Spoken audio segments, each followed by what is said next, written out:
ये सीधे हाथ ढूंढने करे, पीछे कुर्सी पर जगह ले ले। आप धूप पड़ रही है, थोड़ा पीछे हो जाइए।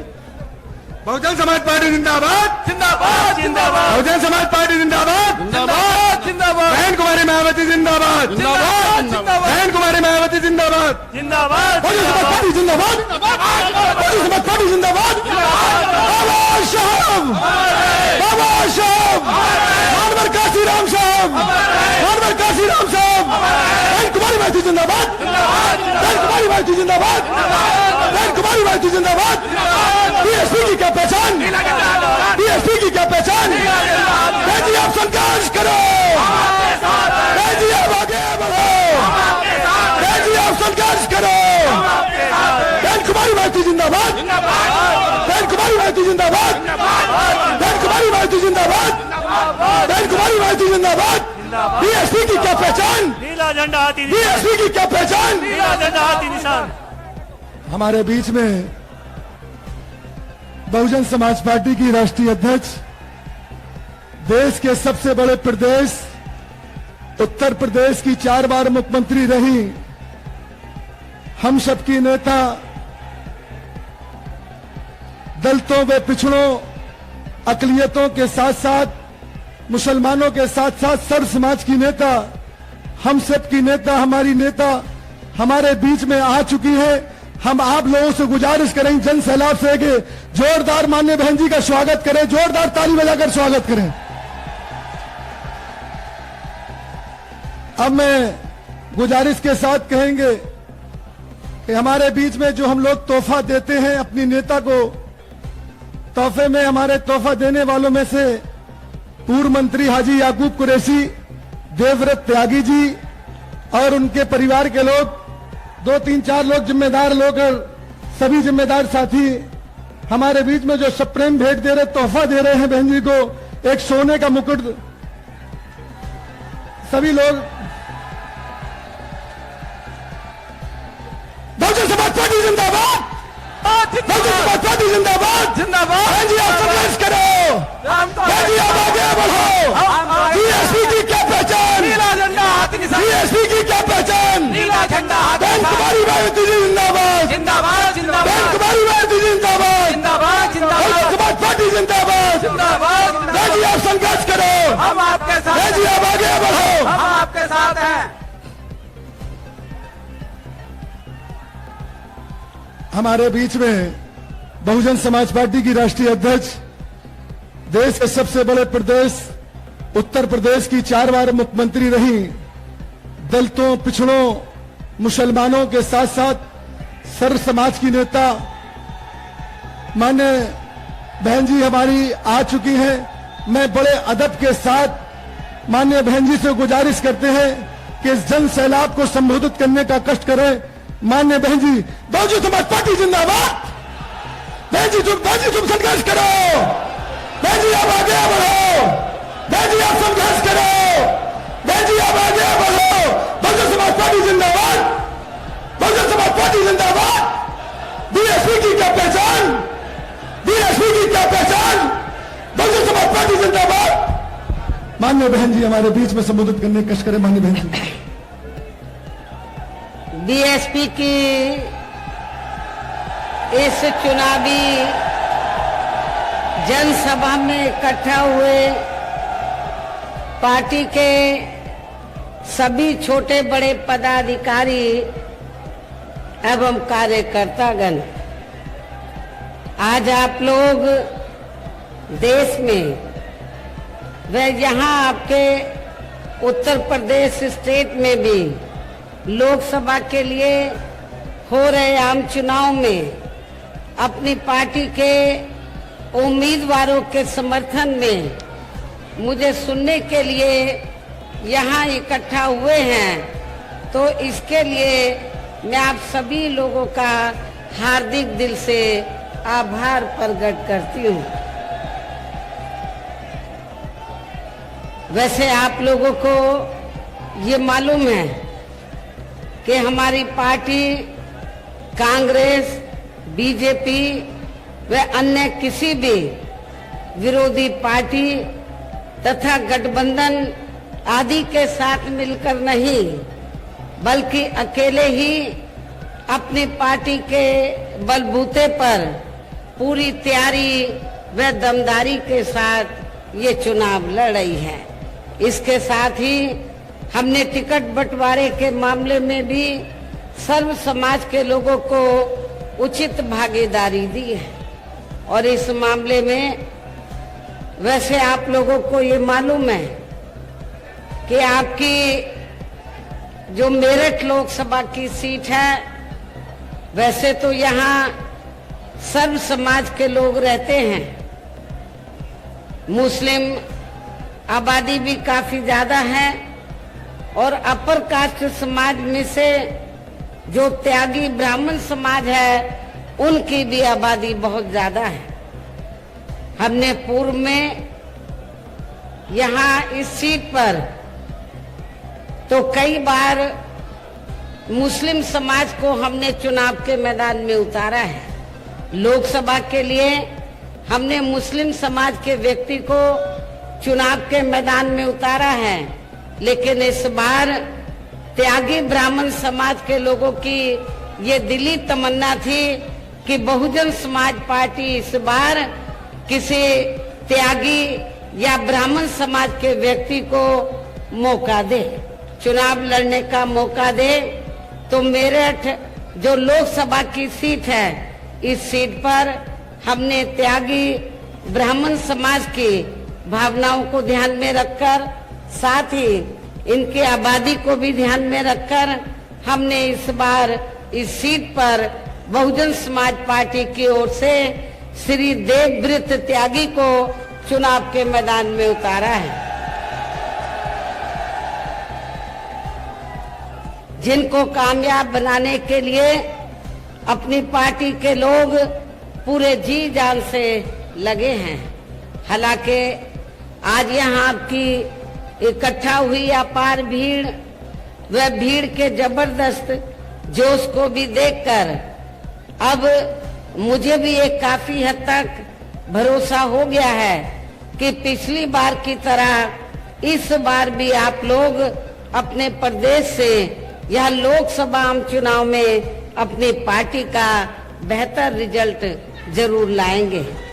और इसके लिए अब मैं आप लोगों का ध्यान कुछ जरूरी बातों की तरफ दिलाना चाहती हूँ और इस संबंध में विशेषकर मैं कांग्रेस, बीजेपी व इनके अन्य सभी सहयोगी दलों के बारे में ये कहना चाहूंगी कि आजादी के बाद शुरू में केंद्र व देश के काफी राज्यों में भी ज्यादातर सत्ता यहाँ कांग्रेस पार्टी के हाथों में केंद्रित रही है, किंतु इनके अधिकांश मामलों में रही गलत नीतियों एवं गलत कार्य प्रणाली आदि की वजह से ही फिर इस पार्टी को केंद्र व काफी राज्यों की भी सत्ता से बाहर होना पड़ा है तथा यही स्थिति इनकी सहयोगी पार्टियों की भी बनी रही है, जिसके कारण ही फिर पिछले कई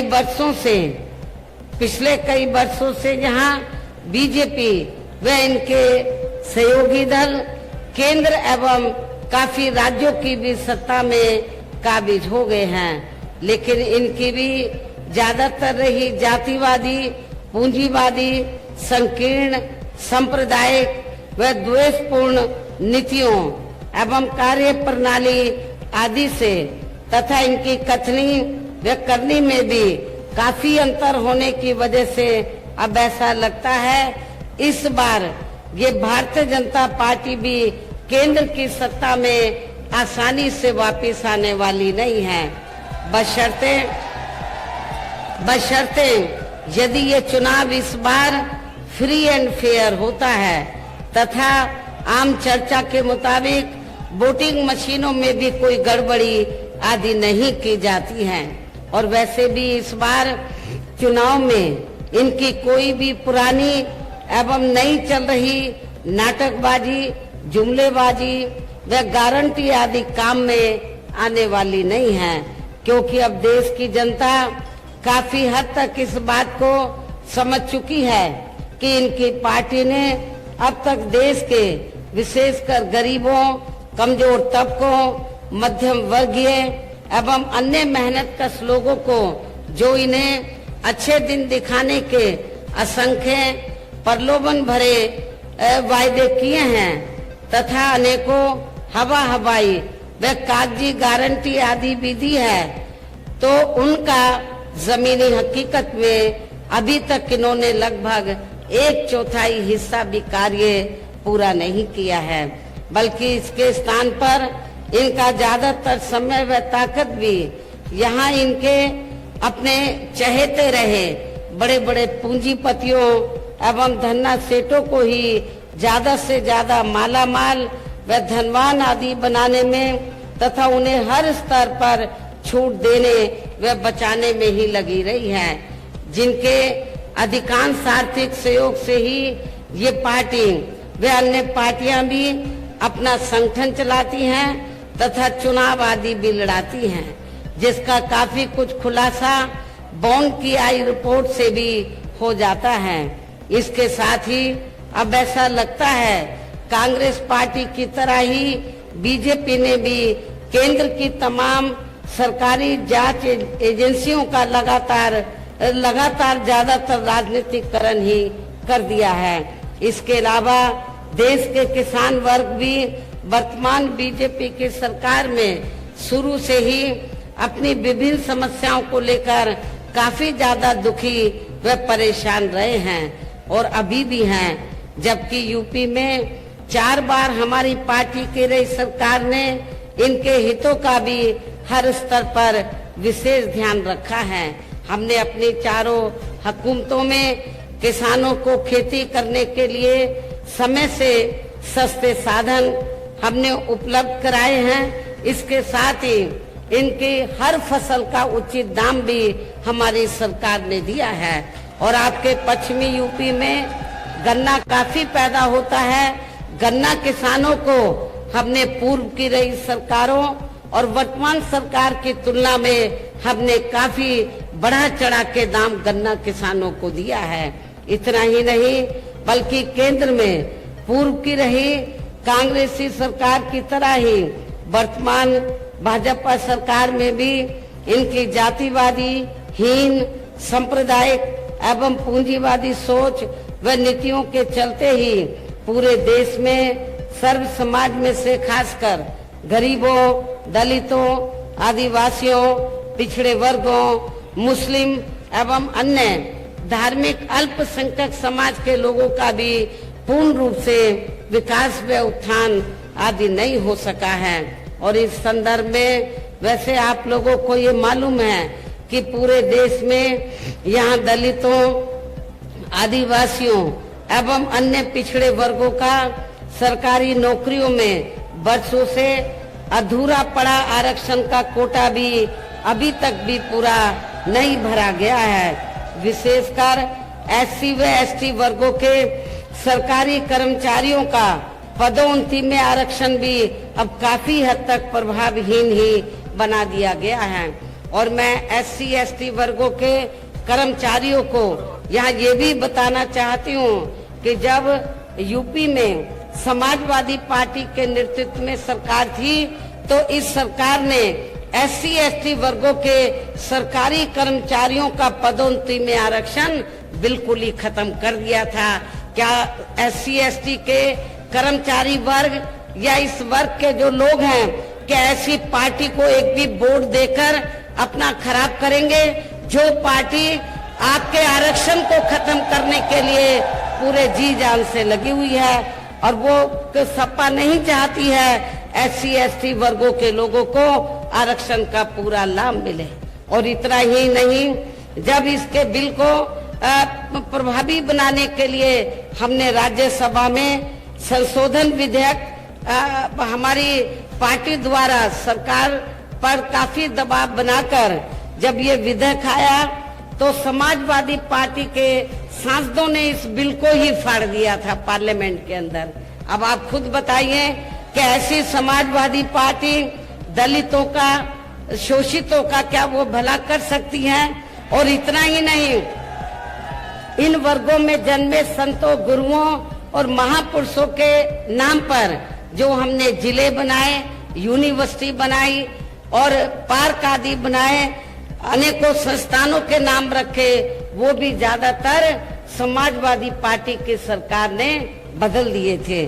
साथ ही केंद्र व राज्यों में भी विरोधी पार्टियों की रही सरकारों में इन सभी वर्गों को प्राइवेट सेक्टर में आरक्षण दिए जाने की व्यवस्था किए बिना ही इनकी सरकारों के ज्यादातर सरकारी कार्य अब प्राइवेट सेक्टर के जरिए ही इनके बड़े बड़े पूंजीपतियों व धन्ना सेठों आदि को ही दिए जाने के कारण अब इनको पूरे देश में आरक्षण का बहुत कम ही लाभ मिल पा रहा है। इसी प्रकार इनका इन और मामलों में भी शोषण व उत्पीड़न आदि होना अभी तक भी बंद नहीं हुआ है। इसके साथ साथ मुस्लिम व अन्य धार्मिक अल्पसंख्यक समाज के लोगों की भी हालत हर स्तर पर काफी ज्यादा खराब व दयनीय ही बनी हुई है, जिसका काफी कुछ खुलासा सच्चर कमेटी की रिपोर्ट में भी किया गया है। इतना ही नहीं बल्कि पिछले कुछ वर्षों से केंद्र व अधिकांश राज्यों में भी बीजेपी व आरएसएस की सरकारों के चलते हुए अब इनका विकास एवं उत्थान आदि होना भी काफी हद तक बंदशाई हो गया है। आए दिन इन पर खासकर हिंदुत्व की आड़ में हो रही जुल्म जाति भी यह काफी ज्यादा चरम सीमा पर पहुंच चुकी है। इनके साथ साथ अपर कास्ट समाज में से विशेषकर गरीब लोगों की भी हालत हमें कोई खास अच्छी नजर नहीं आती है। इनकी गलत कृषि नीतियों के कारण किसान वर्ग भी आए दिन आंदोलित ही बना रहता है। साथ ही इनकी गलत आर्थिक नीतियों की वजह से देश की अर्थव्यवस्था पर भी इसका काफी बुरा प्रभाव पड़ा है, जिससे यहाँ विशेषकर छोटे एवं मध्यम वर्गीय व्यापारी वर्ग भी काफी ज्यादा दुखी व परेशान हैं। और अब केंद्र में पूर्व की रही सरकारों की तरह ही वर्तमान भाजपा सरकार में भी यहाँ पूरे देश में गरीबी, बेरोजगारी एवं महंगाई आदि भी लगातार काफी ज्यादा बढ़ रही है। देश में हर स्तर पर फैला भ्रष्टाचार भी अभी तक खत्म नहीं हुआ है। साथ ही अपने देश की सीमाएं भी अभी तक पूरे तौर से सुरक्षित नहीं हैं। ये भी बड़ी चिंता की बात है। ऐसे में अब आप लोगों को देश में हो रहे लोकसभा चुनाव में कांग्रेस, बीजेपी व इनकी सहयोगी पार्टियों को भी केंद्र की सत्ता में आने से जरूर रोकना है, जिनकी गलत नीतियों व गलत कार्य प्रणाली आदि को आप लोग काफी हद तक आजमा भी चुके हैं। ऐसी स्थिति में अब ये विरोधी पार्टियां इस चुनाव में भी किस्म किस्म के साम दाम दंड भेद आदि अनेकों हथकंडे इस्तेमाल करके केंद्र की सत्ता में आने की पूरी कोशिश में लगी हैं, जिनसे अपनी पार्टी के लोगों को हर स्तर पर काफी ज्यादा सावधान रहना है। और इस मामले में विरोधी पार्टियां अपने अपने पक्ष में हवा बनाने के लिए खासकर मीडिया, ओपिनियन पोल व सर्वे आदि का जो बड़े पैमाने पर इस्तेमाल कर रही हैं, तो उनसे भी अपनी पार्टी के लोगों को बिल्कुल भी गुमराह नहीं होना है। इसके साथ ही विरोधी पार्टियों के विभिन्न रूपों में जारी किए गए इनके हवाई व प्रलोभन भरे चुनावी घोषणा पत्रों एवं वायदों आदि के बहकावे में भी अपनी पार्टी के लोगों को कतई भी नहीं आना है, जिन्हें ये पार्टियां चुनाव खत्म होने के बाद ज्यादातर अमल में नहीं लाती हैं और अब जिन पर से देश की जनता का अधिकांश विश्वास ही उठ गया है। यही खास वजह है कि हमारी पार्टी किसी भी चुनाव में अपनी पार्टी का कोई भी चुनावी घोषणा पत्र आदि जारी नहीं करती है। वैसे भी हमारी पार्टी किसी भी मामले में कहने में बहुत कम बल्कि कार्य करके दिखाने में ही ज्यादा विश्वास रखती है। और इस बात का सबसे बड़ा सबूत ये है कि उत्तर प्रदेश में 4 बार हमारी पार्टी के नेतृत्व में रही सरकार ने चुनाव में अपनी पार्टी के बिना कोई जारी किए गए चुनावी घोषणा पत्र के ही प्रदेश व आम जनहित में काफी कुछ ऐतिहासिक कार्य करके दिखाए हैं। जबकि इस मामले में हमारी पार्टी का ये कहना है, यदि इन पार्टियों के स्थान पर केंद्र में हमें अपनी पार्टी की सरकार बनाने का मौका मिलता है तो तब फिर हमारी पार्टी की बनी सरकार केंद्र में यहाँ अब तक रही सभी विरोधी पार्टियों की सरकारों की तरह केवल यहाँ हवाई व कागजी कार्य आदि नहीं करेगी, बल्कि उत्तर प्रदेश की तरह ही जमीनी हकीकत में ठोस कार्य करके दिखाएगी। और इस संदर्भ में खासकर मैं ये कहना चाहूंगी, केंद्र द्वारा देश में पिछले कुछ समय से अति गरीब परिवारों को अस्थायी तौर पर फ्री में जो थोड़ी सी खाद्य सामग्री दी जा रही है, तो उससे इनका स्थायी तौर पर भला होने वाला नहीं है। और वैसे भी इनकी ये जटिल समस्या देश में हर हाथ को काम देने से ही केवल दूर हो सकती है, जिसकी तरफ हमारी पार्टी की बनी सरकार विशेष ध्यान देगी। साथ ही देश में पिछले काफी वर्षों से आए दिन बढ़ रही गरीबी, बेरोजगारी व महंगाई आदि से भी जनता बहुत ज्यादा दुखी व परेशान है, जिसे भी आर्थिक नीतियों में तब्दीली करके फिर जरूर दूर किया जाएगा। हिंदुत्व की भी आड़ में, धर्म की भी आड़ में पिछले कुछ वर्षों से खासकर मुस्लिम समाज के लोगों का द्वेष की भावना से जो इनका काफी ज्यादा शोषण व उत्पीड़न आदि किया जा रहा है, तो उसे भी फिर जरूर रोका जाएगा। और ये सब हमने अपनी यूपी की रही सरकार में करके भी दिखाया है। इसके अलावा हमने यूपी में सर्व समाज में से गरीब एवं बेरोजगार लोगों को बेरोजगारी भत्ता आदि न देकर उन्हें बड़ी तादाद में रोटी रोजी के साधन भी उपलब्ध कराए हैं।